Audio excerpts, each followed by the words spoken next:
அனைவருக்கும் வணக்கம். டிஎன்யூஎஸ்ஆர்பி எஸ்ஐக்கான பிஒய்க்கு பார்த்துட்டு இருக்கோம். அதில் சைக்காலஜியில் நெக்ஸ்ட் டாபிக் என்ன அப்படின்னா டிஸ்டன்ஸ் அண்ட் டைரக்ஷன், திசைகள் மற்றும் தொலைவு. ஸோ அதில் எத்தனை கொஸ்டின் கேட்டிருக்காங்க, எப்படி சால்வ் பண்ணுறது அப்படின்றத பார்த்துடலாம். ஸோ ஃபர்ஸ்ட் கொஸ்டின் என்ன கொடுத்துருக்காங்க அப்படின்னா 2010 2023 வரைக்கும் கேட்கப்பட்ட கேள்விகளை நம்ம இப்போ அனலைஸ் பண்ண போகிறோம். ரைட், ஃபர்ஸ்ட் கொஸ்டின் என்ன சொல்லியிருக்கான் அப்படின்னா, வருண் கிழக்கு நோக்கி 7 கிலோமீட்டர் பயணித்தார், பின் இடதுபுறம் திரும்பி 5 கிலோமீட்டர் பயணித்தார்.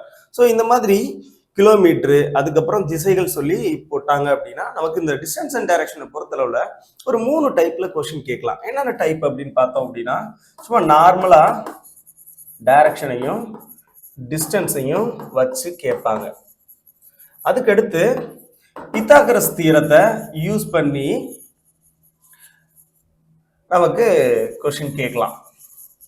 அதுக்கடுத்து மூணாவது ஆங்கிளை பேஸ் பண்ணி இருக்கும். ஸோ ஆங்கிளை பேஸ் பண்ணி இருக்கக்கூடிய கொஸ்டின் கேட்கலாம். அதில் மெயினாக நமக்கு எந்த டைப்பில் கேட்டிருக்காங்க அப்படின்னா, இந்த டைரக்ஷன் டிஸ்டன்ஸ் ஃபர்ஸ்ட் டைப்ல இருந்து தான் அதிகமான கேள்விகள் இருக்கு. அதுக்கப்புறம் பித்தாகரஸ் தியரத்துல இருந்து ஒரு கேள்வி நமக்கு கேட்டிருக்காங்க. இப்போ பார்த்துடலாம். ரைட், ஃபர்ஸ்ட் கொஸ்டின் நம்ம ஆல்ரெடி ரீட் பண்ணதுதான். வருண் கிழக்கு நோக்கி 7 கிலோமீட்டர் பயணித்தார். டிஸ்டன்ஸ் அண்ட் டைரக்ஷனை பொறுத்தளவுல ஸோ இது வடக்கு திசை நார்த், இது தெற்கு அதாவது சவுத், அடுத்தது இது ஈஸ்ட் கிழக்கு, அதுக்கப்புறம் இது வெஸ்ட் மேற்கு. ஸோ இந்த திசைகளை வச்சு தான் நம்ம இந்த கொஸ்டின் எல்லாத்தையுமே சால்வ் பண்ணுவோம். ரைட், இப்போ எப்பவுமே டிஸ்டன்ஸ் அண்ட் டைரக்ஷனை பொறுத்தளவுல ஒரு ஸ்டார்டிங் பாயிண்ட் இருக்கும், அதாவது தொடக்க புள்ளின்னு ஒன்று இருக்கும், அதுக்கப்புறம் முடிவு புள்ளி டெஸ்டினேஷன் இருக்கும். ஸோ அதை வச்சு தான் இந்த கொஸ்டினையே ஃபுல்லாக கம்ப்ளீட் ஆகும். ரைட், ஸ்டார்டிங் பாயிண்ட்ல ஆரம்பிச்சு முடிவு புள்ளியில இருக்கும். அதுக்கப்புறம் அங்கிருந்து ஒன்று ஸ்டார்டிங் பாயிண்ட்ல இருந்து இப்போ எங்க இருக்காருன்னு கேட்பாங்க, இல்லைன்னா முடிவு புள்ளியில இருந்து ஸ்டார்டிங் பாயிண்ட் எங்க இருக்கு அப்படின்றது மாதிரி கேட்பாங்க, எந்த திசையில இருக்கு, எவ்வளவு தூரத்துல இருக்கு அப்படின்றது மாதிரி கேட்கலாம். இப்போ வருண் கிழக்கு திசையை நோக்கி 7 கிலோமீட்டர் பயணித்தார். அப்ப நான் இங்க இருந்து ஒரு பாயிண்ட் எடுத்துக்கிறேன். கிழக்கு திசைனா இந்த டைரக்ஷன்ல இருக்கும். அதுல எவ்வளவு தூரம் பயணிக்கிறாரா, 7 கிலோமீட்டர் பயணிக்கிறாராம். பின் இடதுபுறம் திரும்பி 5 கிலோமீட்டர் பயணித்தார். ஸோ இங்க இருந்து இவருடைய இடதுபுறம் எதுன்னு பார்த்தோம் அப்படின்னா, இதை நம்ம ரைட் ஹேண்ட்னு வச்சுக்கலாம், இதை லெஃப்ட் ஹேண்ட்னு வச்சுக்கலாம். அப்பனா இடது பக்கம்னா அவரோட லெஃப்ட் ஹேண்ட்ல திரும்பணும். அந்த சைட்ல திரும்பி எவ்வளவு தூரம் போறாராம், 5 கிலோமீட்டர் போறாராம். சரியா? ரைட், அடுத்தது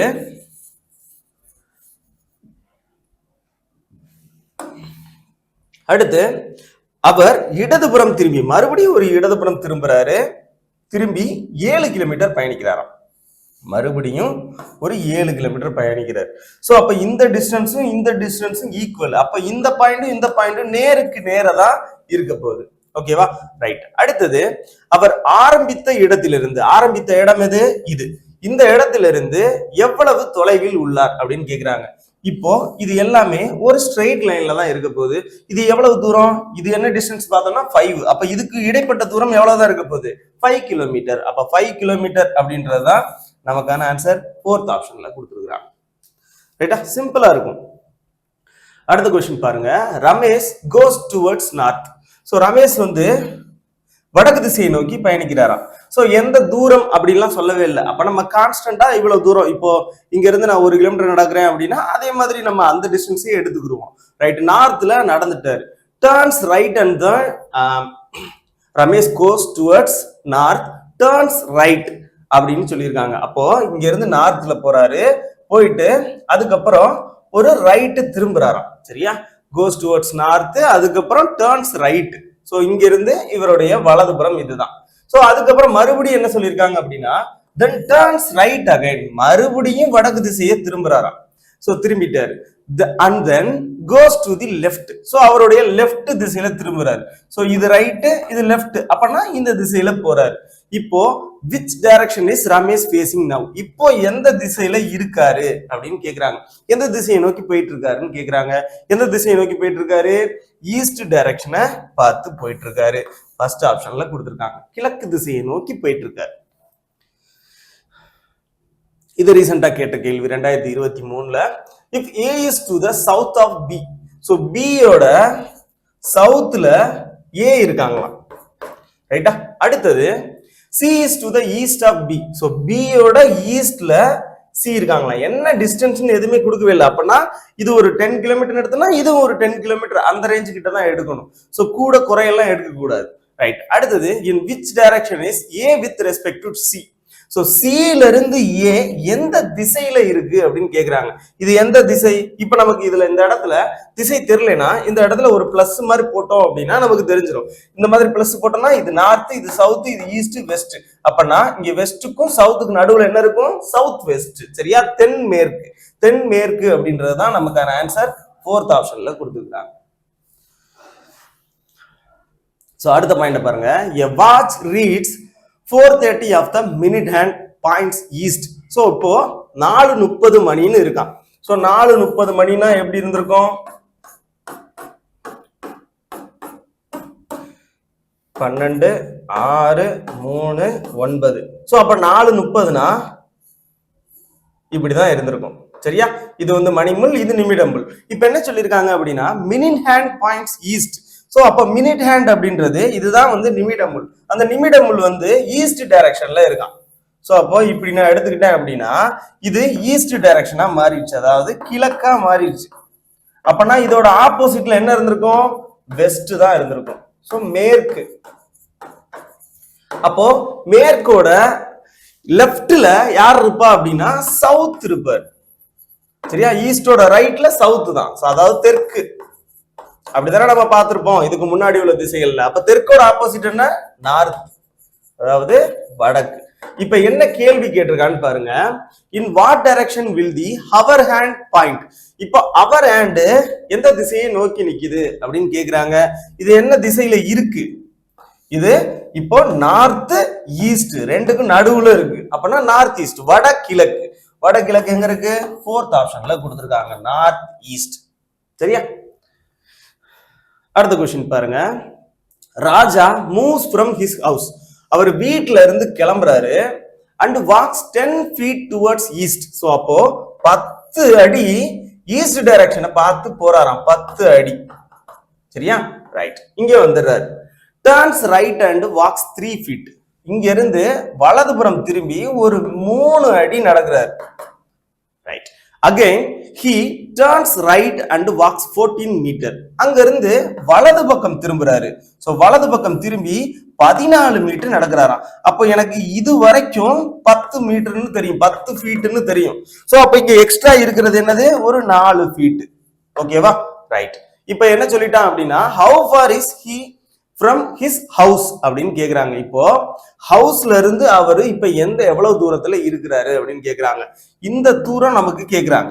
சோ இதுதான் பித்தாகரஸ் தியரத்துல யூஸ் பண்ணி சால்வ் பண்ணுவோம். ரைட். இப்ப பார்க்கும்போது நமக்கு என்ன தெரியுது அப்படின்னா இது ஒரு ரைட் ஆங்கிள் ட்ரையாங்கிளா ஃபார்ம் ஆகுது. சோ அப்ப ட்ரிப்ளட்ஸ் தெரிஞ்சிச்சுன்னா ஈஸியா நம்ம சால்வ் பண்ணிடலாம். இதுக்கு இடைப்பட்ட தூரம் என்ன அப்படின்னா 3 ஃபீட். சோ இதுக்கு இடைப்பட்ட தூரம் 4 ஃபீட். சரியா? அப்போ இதுக்கு இடைப்பட்ட தூரம் எவ்வளவு இருந்திருக்கும்? ட்ரிப்ளட்ஸ் தெரிஞ்சுன்னா 3, 4, 5ன்னு ஈஸியா கண்டுபிடிச்சிடலாம். இல்லைன்னா பித்தாகரஸ் தியரம் தெரியணும். அப்படின்னா என்னது? நான் இத ஏன்னு வச்சுக்கிறேன், இத பின்னு வச்சுக்கிறேன், இந்த டிஸ்டன்ஸ் சின்னு வச்சுக்கிறேன். அப்ப பித்தாகரஸ் தியரத்துல ஹைபோடெனிஸ் கர்ணம் பக்கத்தை தான் நம்ம பெரிய பக்கம்னு சொல்லுவோம். இதுதான் பெரிய பக்கம். அப்ப a square equal to b square plus c square, அதாவது hypotenuse square equal to adjacent square plus opposite ஸ்கொயர்னு சொல்லுவோம். அப்போ இது a ஈக்குவல் டு ஸ்கொயர் அந்த சைடு போகும்போது ஸ்கொயர் ரூட்டா மாறிடும். அப்போ b square plus c square. இந்த வேல்யூவை நம்ம சப்ஸ்டிட் பண்ணோம் அப்படின்னா b இருக்கிற இடத்துல என்ன இருக்கு? 3. அப்ப 3 ஸ்கொயர். c இருக்கிற இடத்துல 4 இருக்கு, 4 ஸ்கொயர். அப்படின்னா 9 பிளஸ் 16 25. ஸ்கொயர் ரூட் ஆஃப் 25 அப்படின்னா ஸ்கொயர் பண்ணோம் அப்படின்னா என்ன வந்துடும்? 5. ரைட்டா? அப்போ 5 ஓட ஸ்கொயர் தான் 25. 25 ஓட ஸ்கொயர் ரூட் 5. சோ அப்போ இதுக்கு இடைப்பட்ட தூரம் எவ்வளவுன்னு கேட்டோம் அப்படின்னா நமக்கு 5 அடி, 5 feet அப்படின்றதுதான் நமக்கான ஆன்சர். சோ இதுல தூரம் மட்டும் தான் கேட்டிருக்காங்க. ஒருவேளை திசை கேட்டிருந்தாங்கன்னா என்ன இருந்திருக்கும்? இங்க இருந்து திசை கேட்டிருந்தாங்கன்னா நமக்கு சவுத் வெஸ்டா இருந்திருக்கும். சரியா? தென் மேற்கு. அடுத்த கொஸ்டின் பார்க்கலாம். A watch shows 1:30 PM if the minute hand is towards the south. So இப்போ ஒரு கிளாக் இருக்கு. அதுல என்ன டைம் சொல்லியிருக்காங்க அப்படின்னா 1:30 அப்படின்னு சொல்லியிருக்காங்க. 1:30 அப்படின்னா எப்படி இருந்திருக்கும்? இங்க இருக்கு. ஸோ 130 இந்த மாதிரி தான் நமக்கு முள்ளு இருந்திருக்கும். அதுல minute hand towards the south. அப்ப மினிட் ஹேண்ட்ஸ் ஆல்ரெடி என்னதான் இருக்க போகுது, சவுத்துல தான் இருக்கு. அப்பனா இது நார்த்தா இருந்திருக்கும், இந்த இது ஈஸ்டா இருந்திருக்கும், இது வெஸ்டா இருந்திருக்கும். இப்ப என்ன கேக்குறாங்க அப்படின்னா what is the direction of the hour hand. அப்ப அவர் ஹேண்டோட டைரக்ஷன் என்ன இருக்கு அப்படின்னு கேக்குறாங்க. நார்த்துக்கும் ஈஸ்டுக்கும் நடுவுல இருக்கு. அப்படின்னா நார்த் ஈஸ்ட். ஸோ நார்த் ஈஸ்ட்ங்கிறது நமக்கு ஃபோர்த் ஆப்ஷன்ல கொடுத்துருக்காங்க, வடகிழக்கு. அதுதான் நமக்கான ஆன்சர். ஓகேவா? ரைட். அடுத்த கொஸ்டின் பார்க்கலாம். ஸோ இது வந்து ஃபிங்கர் பிரிண்ட் எஸ்ஐல கேட்கப்பட்ட ஒரு கேள்வி. 2015-2018 கேட்கப்பட்ட கேள்வி. ஸோ இது வந்து எதை பேஸ் பண்ணி இருக்கும் அப்படின்னா ஷேடோ டைப். ஸோ இது வந்து மேக்சிமம் வந்து எஸ்எஸ்சில என்டிபிசில கேட்பாங்க. இப்போ ரீசெண்டா நம்ம இதுல கேட்கறது இல்லை, இருந்தாலும் இது வந்து ஃபிங்கர் பிரிண்ட் எஸ்ஐல கேட்டிருக்காங்க. ஸோ அப்போ இதையும் நம்ம பார்த்துக்கிறது நல்லது. என்ன கொடுத்துருக்காங்க அப்படின்னா ஷேடோவை பேஸ் பண்ணி கொடுத்துருக்காங்க. இந்த கொஸ்டின்ல நம்ம தான் இதை சால்வ் பண்ணணும். சரியா? அந்த கொஸ்டின் அந்த கொஸ்டினை நம்ம ஃபாலோ பண்ணக்கூடாது, நம்மளை கொஸ்டின் ஃபாலோ பண்ணணும். அந்த மாதிரி நம்ம சால்வ் பண்ணலாம். ரொம்ப சிம்பிளா சால்வ் பண்ணிடலாம். நிறைய பேருக்கு இது வந்து கஷ்டமா இருக்கிற மாதிரி இருக்கும். நான் சிம்பிளா 2 பாயிண்ட் சொல்றேன், அதை மட்டும் ஞாபகம் வச்சுக்கோங்க. எவ்வளவு பெரிய கொஸ்டினா இருந்தாலும் இதை சால்வ் பண்ணிடலாம். Right. Kiran was standing on the way after sunrise. அப்போ ஆஃப்டர் சன்ரைஸ் அப்படின்னு சொல்லிட்டாங்கன்னா என்ன அர்த்தம் அப்படின்னா சூரியன் உதித்த பின். அப்ப காலை நேரம் அப்படின்றது நமக்கு தெரியணும். காலை நேரத்துல கிரண் ஒருத்தர் நிக்கிறாரு. சரியா? அதே மாதிரி நர்மதான்னு ஒருத்தவங்க இருக்காங்க. நர்மதா அவருக்கு எதிர் திசையிலிருந்து வரும்போது அப்படின்னு. அப்போ கிரணும் நர்மதாவும் ஒரு ஆப்போசிட் டைரக்ஷன்ல நடந்து வந்துட்டு இருக்காங்க. அப்போ முகத்தை பார்த்து நடந்து வந்துகிட்டு இருக்காங்கன்னு அர்த்தம். ரைட். வரும்போது கிரணின் நிழல் நர்மதாவின் இடது பக்கம் விழுகிறது. இந்த மாதிரி ஒரு விஷயம் சொல்லியிருக்காங்கன்னு வச்சுக்குவோம். அவங்களுடைய நிழல் இடது பக்கம் விழுகுது, வலது பக்கம் விழுகுது அப்படின்றது மாதிரி சொல்லிட்டாலே ஆன்சரு ஒன்னு நார்த்தா இருக்கும், இல்லைன்னா சவுத்தா தான் இருக்கும். அதாவது வடக்கா இருக்கும், இல்லைன்னா தெற்கா இருக்கும். அது எப்படி கண்டுபிடிக்கிறதுன்றத பார்த்துடலாம். இப்போ சூரியன் வந்து பகல் டயத்துல காலை நேரத்துல சன்ரைஸ் தானே சொல்லியிருக்காங்க, சன் செட்டுன்னு சொல்லல. அப்பனா எந்த பக்கம் உதிச்சிருக்கோம் அப்படின்னா கிழக்கு திசையில தான் உதிக்கும். நான் கிழக்குல எடுத்துட்டேன். இது நார்த்து, இது சவுத்து, இது ஈஸ்ட், இது வெஸ்ட். ரைட்டா? ஓகே. இப்போ 2 பேரு ஆப்போசிட் டைரக்ஷன்ல நடந்து வந்துட்டு இருக்காங்கன்னு அர்த்தம். ஸோ சொல்லியிருக்காங்க. அப்பனா இது ஒரு பர்சன் நான் வச்சுக்கிறேன், இதை ஒரு பர்சன் வச்சு. இப்பதான் நம்மளே பேர் வைக்க போறோம். நம்ம பேரை எழுதிட்டு சால்வ் பண்ணக்கூடாது, நம்ம தான் பேரே வைக்க போறோம். ரைட். இப்போ 2 பேருமே வந்து ஆப்போசிட் டைரக்ஷன்ல பார்த்து வர்றாங்க. இப்போ இந்த சூரியன் விழும்போது ஒருத்தரோட பக்கத்துல அவருடைய நிழல் விழுகும், இடது பக்கத்துல விழுகும், வலது பக்கத்துல விழுகும். ரைட். இப்போ இவரோட நிழல் எங்கிட்டு விழுந்திருக்கும்? இங்கதான் விழுந்திருக்கும். இவரோட நிழல் எங்க விழுந்திருக்கும்? இந்த பக்கம் தான் விழுந்திருக்கும். சரியா? இப்படி எடுத்துக்கலாம். இவரோட நிழல் இங்கதான் விழுந்திருக்கும், இவரோட நிழல் இங்கதான் விழுந்திருக்கும். அப்போ இவர் இந்த நிழல் வந்து இவருக்கு என்ன திசையில விழுந்திருக்கு, என்ன டைரக்ஷன்ல விழுந்திருக்கு அப்படின்னா வலது பக்கத்துல, அவருடைய ரைட் ஹேண்ட் பக்கத்துல விழுந்திருக்கு. இதே இது இந்த நிழலும் இவருக்கு எந்த பக்கத்துல விழுந்திருக்கு? Left hand. இது லெஃப்ட் ஹேண்டு, இது ரைட் ஹேண்டு. இது லெஃப்ட் ஹேண்டு, இது ரைட் ஹேண்டு. இவர் என்ன டைரக்ஷனை பார்த்திருக்காரு? நார்த்தை பார்த்திருக்காரு, அவரு சவுத்தை பார்த்திருக்காரு. இப்போ பேர் நம்ம தான் வைக்க போறோம். இப்ப கேள்வியை பாருங்களேன். இப்ப இந்த கேள்வியை படிச்சா ஈஸியா புரியும். கிரண் சூரியன் உதித்த பின் நிற்கும் போது நர்மதா அவருக்கு எதிர் திசையிலிருந்து வரும்போது. சோ அப்ப 2 பேரும் ஆப்போசிட் டைரக்ஷன்ல வர்றாங்க.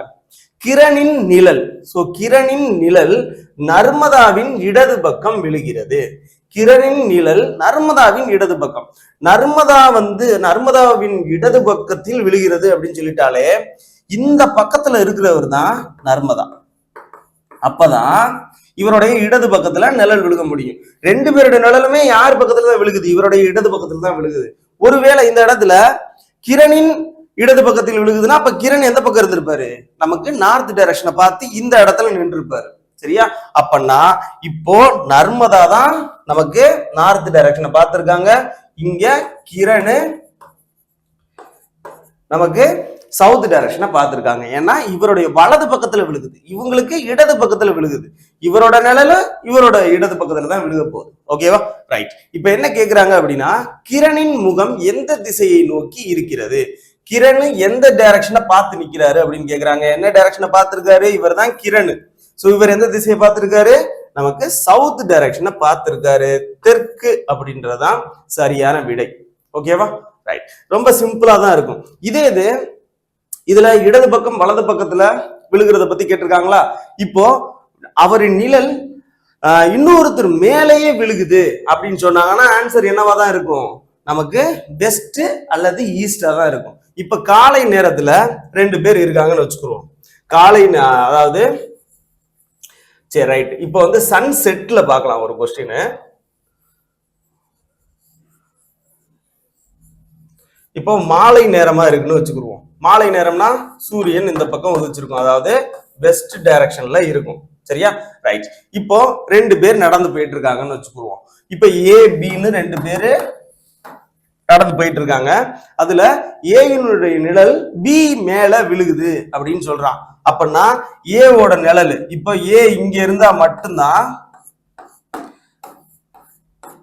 ஏ இந்த இடத்துல இருந்தா தான் சூரிய நிழல் இங்க படும்போது இவருடைய நிழல் போய் இங்க விழுகும். அப்படின்னா ஏ எங்க இருக்காரு, பி எங்க இருக்காருன்னு பார்த்தோம் அப்படின்னா, இப்போ ஒருவேளை பி மேல விழுகுது அப்படின்னு சொல்லிட்டாங்கன்னா ஏ இந்த இவரா தான் இருந்திருப்பாரு, பி இவரா தான் இருந்திருப்பாரு. இப்ப என்ன கேள்வி கேட்பான் அப்படின்னா, பி எந்த திசையை நோக்கி நிற்கிறாரு அப்படின்னு கேட்பாங்க. பி எந்த திசையை நோக்கி நிற்கிறாரு? வெஸ்ட் டைரக்ஷனை பார்த்திருக்காரு. ஒருவேளை ஏ எந்த திசையில இருக்காருன்னு கேட்டான்னா நமக்கு ஈஸ்ட் டைரக்ஷனை ஃபேஸ் பண்ணியிருக்காரு. அப்போ ஒருவர் மேல விழுகுதுன்னு சொன்னாங்கன்னா, அவர் மேலேயே அந்த நிழல் விழுகுதுன்னு சொன்னாங்கன்னா நமக்கு வெஸ்ட் ஈஸ்டா இருக்கும் ஆன்சர். அதெல்லாம் நம்ம பேர் வச்சு கண்டுபிடிச்சுக்கிற வேண்டியதுதான். அடுத்தது இடது பக்கத்துல விழுகுது இல்ல வலது பக்கத்துல விழுகுது அப்படின்னு சொல்லிட்டாங்கன்னா ஆன்சர் நார்த்தா இருக்கும் இல்லைன்னா சவுத்தா இருக்கும். அவ்வளவுதான். ரைட்டா? Okay, thank you.